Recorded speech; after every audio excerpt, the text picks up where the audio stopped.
Já aconteceu alguma vez de você abrir o freezer da sua geladeira, ver aquele pote de sorvete maravilhoso e quando você abriu o pote de sorvete só tinha feijão lá dentro? Por que será que a sua mamãe fez isso? É essa pergunta que nós vamos responder nesse vídeo, então se liga aí.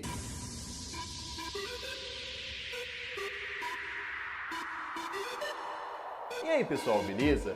Hoje nós estamos aqui para falar sobre velocidade de reação química e fatores que podem alterar a velocidade dessa reação. Mas antes da gente ir para o nosso assunto propriamente dito, é importante nós entendermos o que é uma reação química, porque eu gosto de explicar tudo nos mínimos detalhes. Uma reação química é quando a constituição de determinado material é alterada, ou seja, quando os átomos de determinada molécula se desprendem dela e formam novas moléculas. Para acontecer uma reação química, nós precisamos de pelo menos 3 coisas. Primeiro, nós precisamos de contato. E para nós entendermos isso, eu vou usar um exemplo. Digamos que você quer conquistar a cremosa, só que para ela reagir do jeito que você quer, é necessário ter contato. Não adianta você querer conquistar ela se você nem falar com ela ou não dar um aperto de mão pelo menos de vez em quando. Da mesma forma, para uma reação química acontecer, é necessário ter contato. Uma segunda coisa que é necessária é afinidade. Não adianta você tentar conquistar a menina roqueira se você é um funkeiro que não gosta de rock. Vocês não têm nada a ver, não vai dar certo. Da mesma forma, as moléculas precisam ter uma certa afinidade entre si para poderem reagir. Uma terceira coisa que é necessária é energia. Não adianta também você tentar conquistar a cremosa se você não tiver energia para isso, se você não tiver ânimo para correr atrás. Você acha mesmo que ela vai querer um sad boy? Da mesma forma, as moléculas elas precisam de uma energia de ativação para poderem reagir. Ok, agora nós sabemos o que nós precisamos para ter uma reação química. Mas existem algumas reações químicas que são muito lentas e talvez você queira deixá-las mais rápidas. E da mesma forma, existem reações químicas que são muito rápidas e talvez você queira deixá-las um pouquinho mais lentas. Então, agora nós vamos ver alguns fatores que podem alterar a velocidade dessas reações químicas. Primeiro fator, superfície de contato. Você já jogou algum efervescente na água? Eles demoram para dissolver, não é mesmo? Mas você sabia que se você partisse esse efervescente em vários pedaços, ele ia dissolver mais rápido? Sabe por que isso acontece? Porque você aumentou a superfície de contato da reação e assim você tornou ela mais rápida. Um segundo fator é a concentração. Para uma reação química acontecer, é necessário que as moléculas se choquem umas nas outras. Quando você aumenta a concentração de reagentes, você aumenta o número de moléculas e assim torna mais provável que elas se choquem umas nas outras. Assim, a reação química fica mais rápida. Usando esse exemplo ainda, nós podemos falar de um terceiro fator, que é a pressão. Esse fator influencia exclusivamente os gases. Quando você aumenta a pressão, você diminui o espaço que existe entre as moléculas e torna assim mais fácil que elas se choquem entre si. E assim, você também aumenta a velocidade da reação. Um quarto fator é a temperatura. Como nós vimos no começo do vídeo, para uma reação química acontecer, ela precisa de energia. E essa energia pode ser a energia térmica. E além disso, toda reação ela tem uma quantidade mínima de energia para poder acontecer, como a gente pode ver aqui no exemplo do gráfico do lado. Lembrando que a temperatura é o grau de agitação das moléculas, quando nós aumentamos essa agitação, nós tornamos mais fácil com que as moléculas se choquem entre si. E assim, a velocidade da reação fica mais rápida. Mas o contrário também pode acontecer. Quando nós diminuímos a temperatura dos reagentes, a gente torna mais difícil com que a reação aconteça. E é por isso que a sua mãe coloca o feijão dentro do freezer. Se ela deixasse ele fora da geladeira, a temperatura dele ia ser mais alta e a reação que faz com que o feijão azede ia acontecer com mais facilidade. Mas no freezer, a temperatura é menor, o que faz com que a reação aconteça bem mais devagar e que o feijão azede com menos facilidade. Mas agora nós chegamos no fator especial, o queridinho de todos, o catalisador. Ainda usando a tabela aqui do lado, nós podemos ver que para uma reação química acontecer, os reagentes eles precisam seguir um certo caminho. Digamos que você está de férias, tá de boa, e daí você decide viajar para uma cidade do interior com a família ou com os amigos. Para chegar na cidade em que você quer ir, você sabe que você vai precisar seguir um caminho. Mas daí um amigo seu fala que ele conhece um atalho que vai fazer você chegar mais rápido. E além disso, ele vai te levar até lá, não vai te cobrar nada e nem vai te perturbar nas suas férias. É um amigão de verdade, não é mesmo? Esse amigão é o catalisador. Ele ajuda os reagentes a chegarem no seu destino usando menos energia e ele não atrapalha no produto final. Quer saber um exemplo de catalisador? As enzimas digestivas. Elas ajudam o seu organismo a quebrar as moléculas de alimento, mas mesmo assim, elas não atrapalham em nada. Beleza, agora nós já aprendemos tudo o que envolve a teoria, mas agora está na hora de pôr em prática, está na hora de fazer conta matemática. Ai, a galera de humanas pira. Para essa parte agora eu vou usar uma colinha, porque tem umas contas muito doidas aqui e eu não vou conseguir falar elas de cabeça não. Agora é hora da gente descobrir como que nós podemos calcular a velocidade de uma reação. Primeiramente, nós vamos ver o cálculo da velocidade média, que é bem parecida com aquela fórmula lá de física. Para nós calcularmos a velocidade média da formação ou da decomposição de uma determinada molécula, nós dividimos a variação da concentração dessa molécula pela variação de tempo. Quando a velocidade dessa molécula for negativa, isso significa que ela é um reagente. E quando for positiva, isso significa que ela é um produto. E com essa velocidade da molécula, nós podemos descobrir a velocidade média da reação no todo. Para a gente fazer isso, basta dividir a velocidade da molécula pelo coeficiente dela. E nós podemos fazer isso tanto com os reagentes quanto com os produtos, porque o resultado vai ser o mesmo. Vamos usar esse exemplo que está aqui do lado. O gás nitrogênio reagindo com o gás hidrogênio, formando 2NH3. Aqui do lado a gente tem os dados de quantos mols tinham antes da reação começar, no T0, e depois de 2 segundos dela ter começado, no T2. Vamos então calcular aqui a velocidade da decomposição do gás nitrogênio. Para isso, a gente vai usar aquela fórmula, a variação da concentração dividido pela variação de tempo. A gente vai usar aqui os dois extremos que nós temos, o começo da reação, que é o T0, e o final da reação. A variação da concentração vai ser 7 menos 10, porque a gente tem 7 mols no final da reação e 10 mols no começo. A variação do tempo vai ser 2 menos 0, porque no começo da reação a gente tinha 0 segundos e no final da reação ocorreram 2 segundos. Fazendo os cálculos, nós podemos ver aqui que o resultado é menos 1,5 mols por segundo. Isso significa que o nitrogênio ele realmente é um reagente, porque como eu falei, a velocidade dele está negativa. Agora, para saber a velocidade média da reação no total, é bem fácil. A gente pega essa velocidade de decomposição do gás nitrogênio, coloca em módulo, porque a velocidade não pode ficar negativa, e daí divide pelo coeficiente. Como a gente pode ver aqui, o gás nitrogênio ele não está sendo multiplicado por nada, ou seja, o coeficiente dele é 1. Então a gente divide 1,5 mols por 1. Coloca em módulo para não ficar negativo, e daí a velocidade média da reação é 1,5 mols por segundo. Outra forma de calcular a velocidade de uma reação é utilizando a fórmula de Gutenberg e Wade, que é essa aqui que está aparecendo aqui do lado. Nela, o K representa uma constante de reação. Os A e B maiúsculos dentro das chaves representam as concentrações dos reagentes. E os A e B minúsculos representam os coeficientes ou as ordens. Essa é uma palavra muito importante que você precisa guardar na sua cabeça, porque ela vai ser muito importante para resolver os exercícios. Essa fórmula serve tanto para reações que acontecem em uma etapa, como para reações que acontecem em várias etapas. Mas a gente só vai ver ela funcionando bem mesmo na hora que a gente for resolver os exercícios. E essa hora é agora. É hora de botar a mão na massa. Hora de colocar em prática tudo que você acabou de aprender nessa videoaula. E para começar, a gente tem aqui um exercício bem facilzinho. Olha só o que ele está falando aqui pra gente.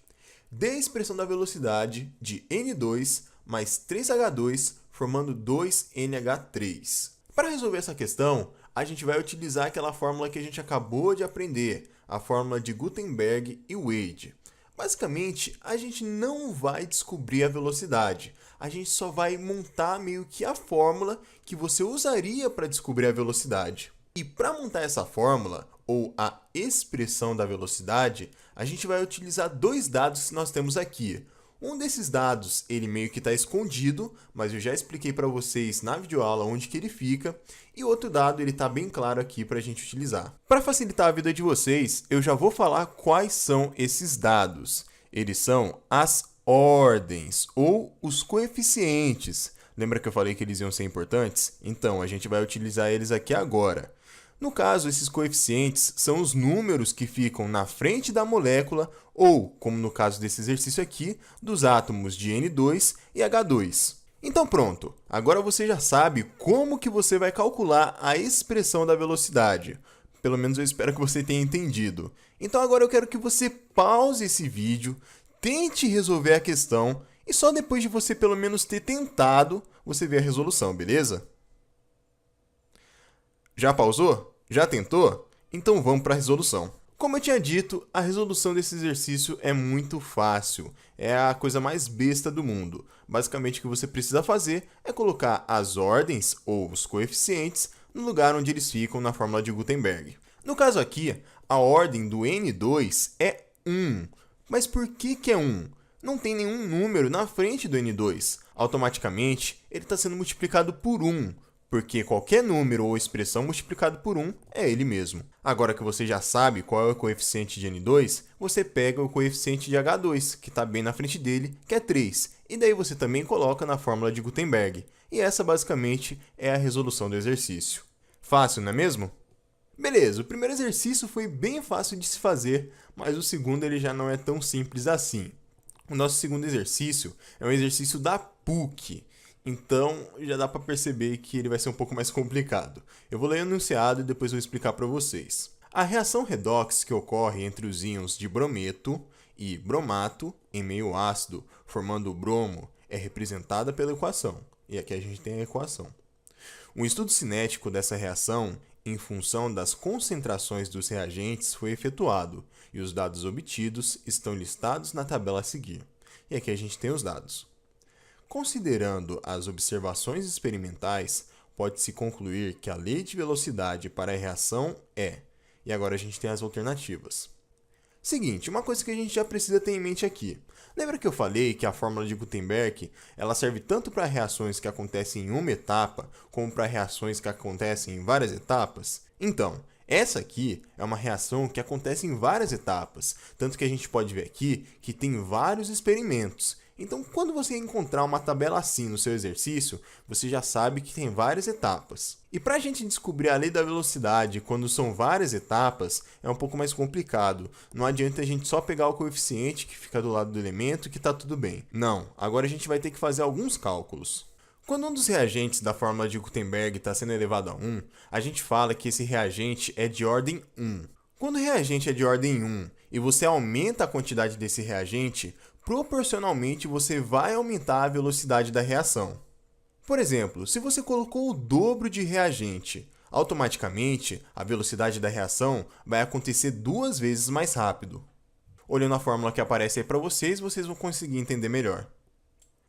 Quando a concentração do reagente está sendo elevada a 2, a gente fala que ele é de ordem 2. E assim por diante, quando está sendo elevado a 3 é de ordem 3, quando está sendo elevado a 4 é de ordem 4, e assim por diante. Mas no caso, se a gente dobrasse a quantidade de reagente quando o coeficiente ou a ordem dele fosse 2, a velocidade não iria dobrar, mas sim quadruplicar, porque 2 elevado a 2 é 4.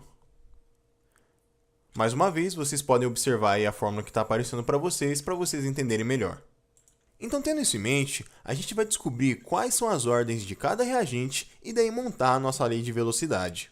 Para fazer isso, você vai pegar experimentos na tabela em que só um dos reagentes foi alterado, e daí você vai ver em quantas vezes ele foi alterado e vai ver quantas vezes a velocidade da reação aumentou. Eu sei que parece um pouco confuso, mas se você conseguiu entender mais ou menos, tenta resolver aí, pausa o vídeo e depois vê a resolução.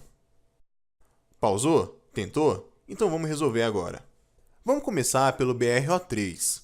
Do experimento 1 para o experimento 2, só ele que teve a concentração dele alterada. De 0,10, ela aumentou para 0,20, ou seja, ela dobrou. Beleza, a quantidade dele dobrou, mas agora a gente tem que ver em quantas vezes a velocidade da reação aumentou. Do experimento 1 para o experimento 2, a gente pode ver que a velocidade da reação também dobrou. Ou seja, a ordem do BrO3 é 1. Agora, vamos tentar descobrir o coeficiente do Br. Do experimento 2 para o experimento 3, só a concentração do Br mudou, e ela aumentou em 3 vezes. E se nós observarmos, a velocidade da reação também aumentou em 3 vezes, ou seja, o Br também é de ordem 1. Isso porque a velocidade da reação aumentou na mesma proporção do que a concentração do Br. Agora, vamos tentar descobrir o coeficiente do H+. Do experimento 1 para o experimento 4, só a concentração do H+ foi alterada. A gente pode ver que foi colocado o dobro de H+, porque antes era 0,10 e agora é 0,20. Mas olha só que interessante, a velocidade da reação ela não dobrou, mas sim quadruplicou.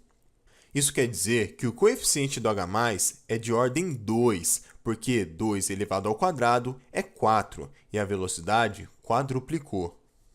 Aplicando na fórmula de Gutenberg esses coeficientes que nós descobrimos, nós podemos ver que a resposta certa é a alternativa E. Então essa é a resolução da questão. Agora vamos para o nosso último exercício. Esse exercício é sobre catalisador e ele é bem facinho. O enunciado diz o seguinte: no diagrama, as curvas 1 e 2 representam os caminhos possíveis para a reação de decomposição do ácido fórmico, na presença e na ausência de um catalisador. Com base nesse diagrama, é correto afirmar que... Essa questão aqui a gente não precisa fazer conta nenhuma, é só a gente analisar o gráfico e ver as alternativas. Então vamos analisar cada uma aqui. Alternativa A.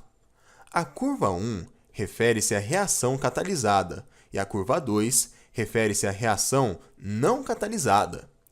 Lembra que eu falei que o catalisador é aquele seu amigo que te ajuda a chegar no seu objetivo mais rápido e gastando menos energia? Então, essa alternativa aqui está falando exatamente o contrário. Está falando que ele está te fazendo levar o caminho mais longo, o caminho que faz você gastar mais energia. Esse aí é um amigo da onça, né? Não é o nosso amigo catalisador. Então essa alternativa está errada. Alternativa B. A curva 2 corresponde ao caminho da reação mais lenta. Essa alternativa está obviamente errada, porque quanto menos energia você gasta, mais rápido a reação ocorre. E vocês podem ver que aqui na curva 2, a reação está gastando menos energia para chegar no produto. Então, a alternativa B também está errada. Vamos ver a alternativa C. As energias dos complexos ativados formados nos dois caminhos das reações são as mesmas. O complexo ativado, que essa alternativa está falando, basicamente é aquele mínimo de energia que eu falei para vocês que você precisa para realizar uma reação. Mas se você for analisar aqui as duas curvas, esse mínimo de energia está bem diferente, porque na curva 1 você precisa de muito mais energia e na curva 2 você precisa de menos. Então a alternativa C também está errada.